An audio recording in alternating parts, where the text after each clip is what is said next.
to leave in a few minutes, so you may. Question for General Holder. On the a few questions on the subpoena of AP phone records.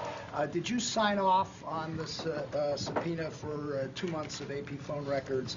If you did not, because you were recused in that case, when did you recuse yourself, and to whom did you delegate authority to make that decision? And thirdly, the AP yesterday wrote you a letter calling this a serious infringement on news gathering operations, a violation of the department's own guidelines, and asking you to return those records and destroy all copies. Will you consider doing so? If I don't remember all the questions, I'm sure you'll come back to me with those. I testified, I guess, back in June 2012 that I'd been interviewed by the FBI in connection with this matter, and to avoid a potential, the appearance of a potential conflict of interest, and to make sure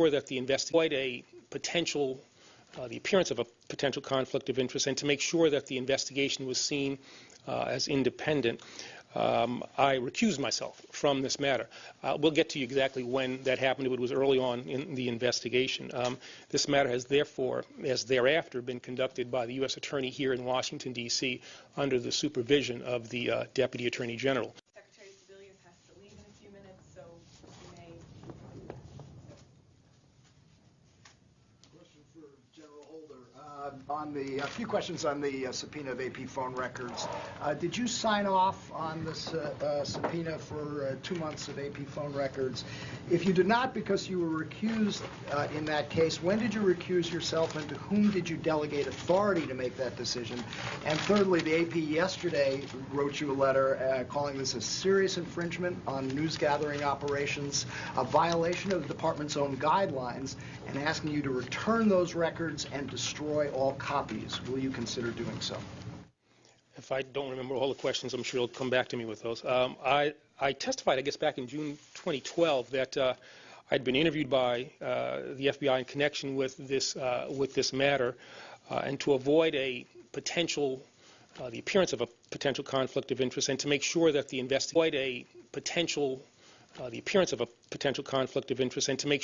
investigation was seen as independent. I recused myself from this matter. We'll get to you exactly when that happened. It was early on in the investigation. This matter has thereafter been conducted by the U.S. Attorney here in Washington, D.C. under the supervision of the Deputy Attorney General. The Deputy Attorney General would have been the one who ultimately had to authorize the subpoena that went to the AP.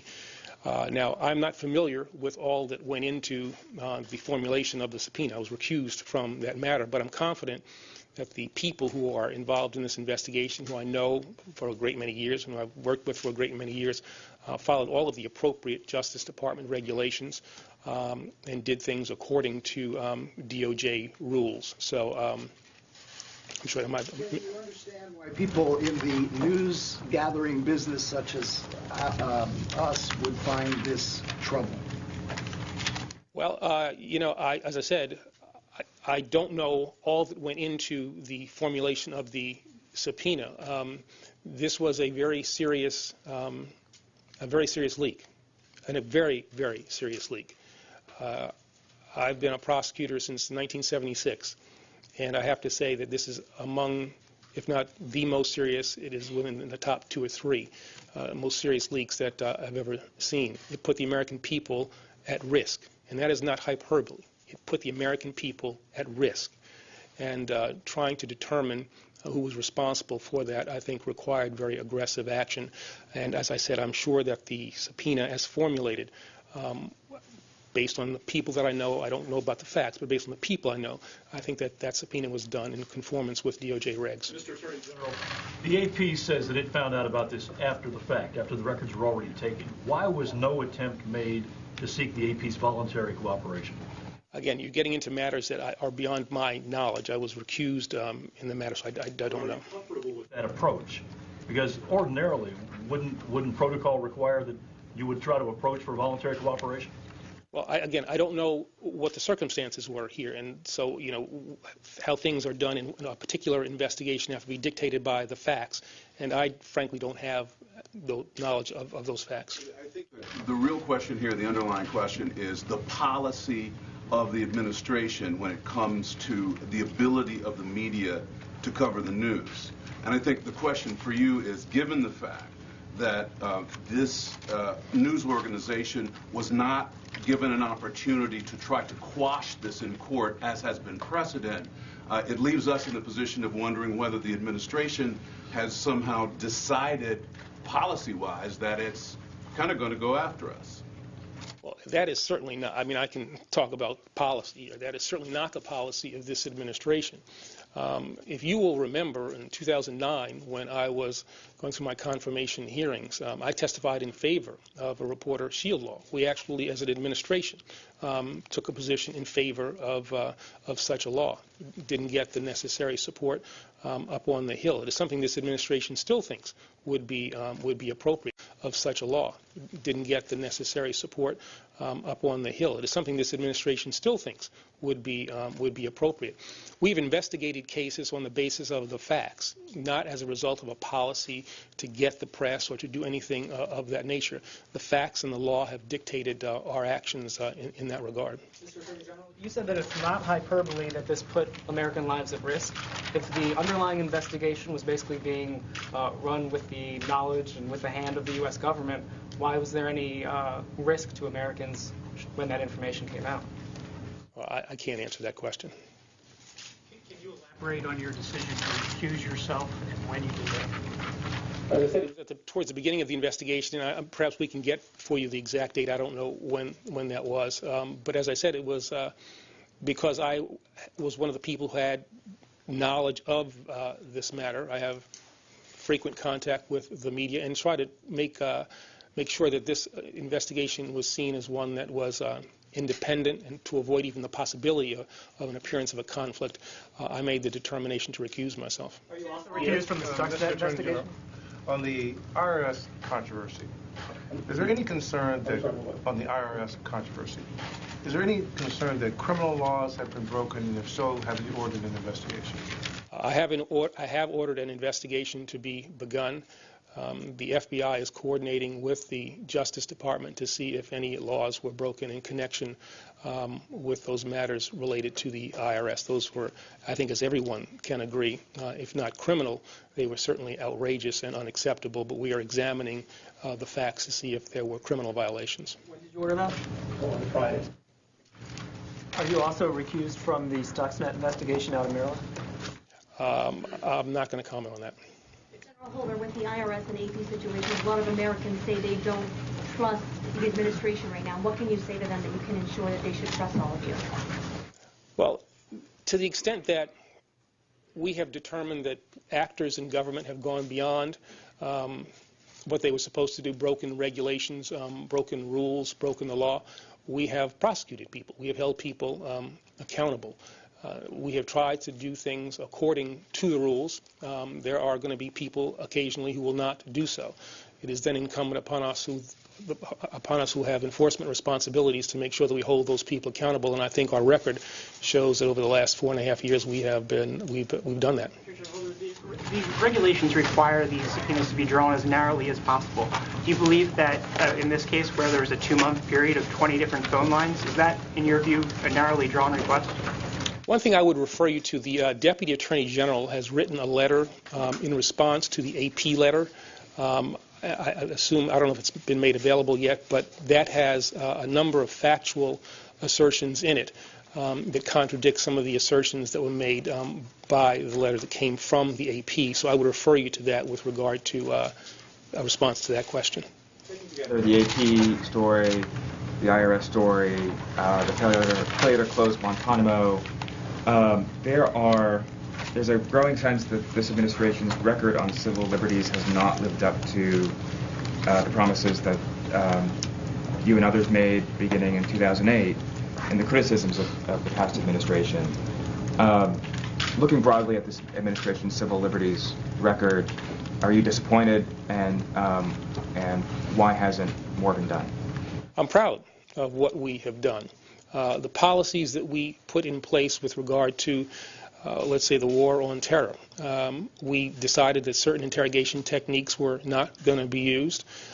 We have been, I think, very aggressive in our enforcement of the civil rights laws.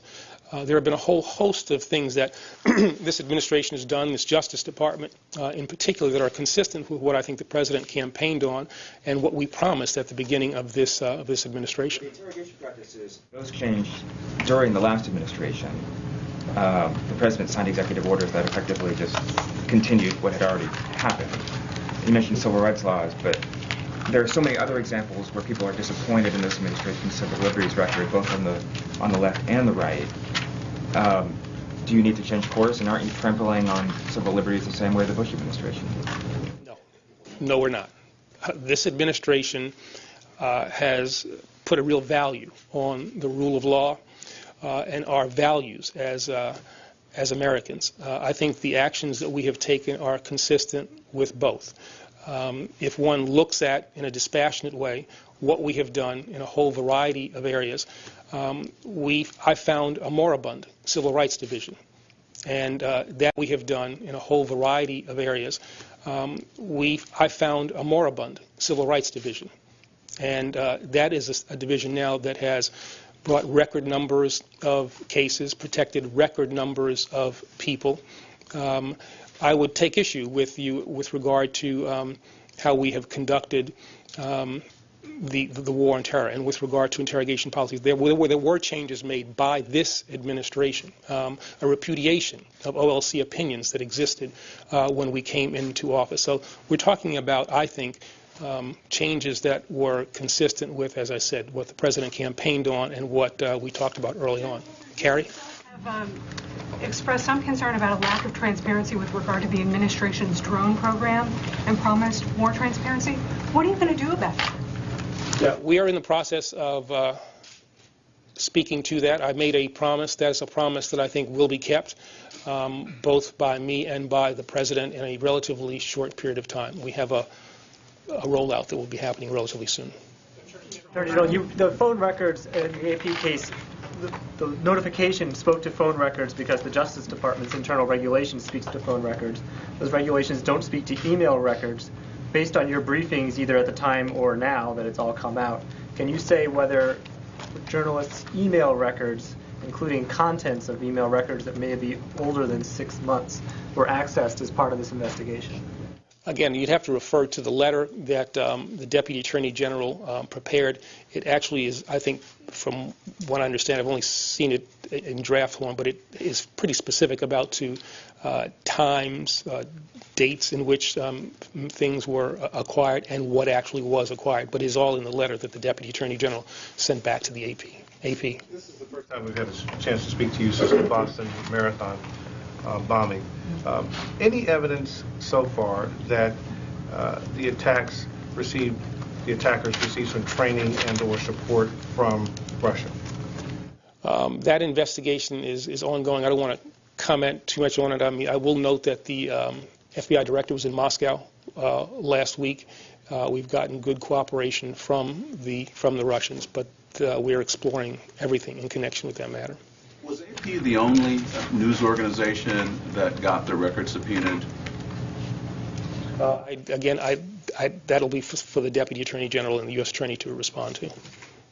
So I'm shocked that AP's not here, but. Can you say whether, as a general matter, it's possible to conduct a thorough investigation of leaks of classified information that appear in the media without taking some of these investigative steps, like pulling poll records or subpoenaing people and things along those lines? Well, the Department of Justice regulations say that you have to exhaust all of the other possibilities before you engage in interacting with the media, and so it is possible to do investigations in that way. But each investigation is different, and as I said, I'm confident, knowing the people here, but not knowing the facts, that the decision to do what they did here is consistent with their having exhausted all the other possibilities. How many people within the department had to be recused, and does it also include the FBI director since he was also interviewed? Can you give it? Is it also Lisa Monaco? Can you give us the totality? It all must have happened at the same time. I think I'm probably the only. Well, I don't know. I think I'm probably the only person who was recused, and I did so, as I said, at an abundance of caution, because I would have been the person leading the investigation, and it just seemed to me that having been interviewed, having knowledge of the matter, and then interacting with the press that it just seemed to me probably better for me to step out. On the IRS, you had a strongly worded defense of using the federal court system in terrorism cases this weekend over at Cal. You've also expressed a lot of regret about kind of how Guantanamo ended up earlier on in the term. Is it your desire, as we kind of move into this second term, to make another push to transfer prisoners back to the United States to send people through the federal court system? Well, I think we certainly ought to use our federal court system. It's proven to be effective. It's a place in which we can convict people who are charged with terrorist-related offenses. It's also a place where we can get valuable intelligence. And what we're going to try to do is to close Guantanamo. The president has indicated that it's too expensive. It's a recruitment tool for terrorists. It has a negative impact on our relationship with our allies. And so we're going to make a renewed effort to close Guantanamo. For the appointment of a new senior official at the White House or elsewhere to work on Guantanamo issues? We're in the process of working on that now. We're looking at candidates. Attorney General, why was this? Why was the AP case different than other candidates? Attorney General, why was this? Why was the AP case different than other leak investigations that y'all have been involved with? I know you're not managing this investigation per se, but you described this as one of the top 2 or 3. What made this different in your estimation, and why did it require such an extensive sweep of material? Well, the sweep, I'm not sure about. Again, I don't know the facts there, but I do know enough about what was compromised as a result of that leak, and on the basis of that knowledge, that gives me the ability to characterize it as serious a matter as I said it was. Last question. On the IRS matter, what statutes potentially may have been violated? We'll have to get you that. There are a variety of statutes within the IRS code that I'm not familiar with, or I have the ability to, give you the numbers to, but that we have looked at. In addition, there are other things in Title 18 that we will be looking at as well. With Boston and Benghazi and IRS and this, it seems like the FBI is involved in a lot of stuff. Only a few months left until Mueller's tenure is over. Wondering if you have an update on the search for a new FBI director, since you are a major part of that. Sure. That process is underway, and we are in the process of talking, at least amongst ourselves, about people, and I've reached out and talked to some of the candidates, so that process is underway. All right, thank you very much.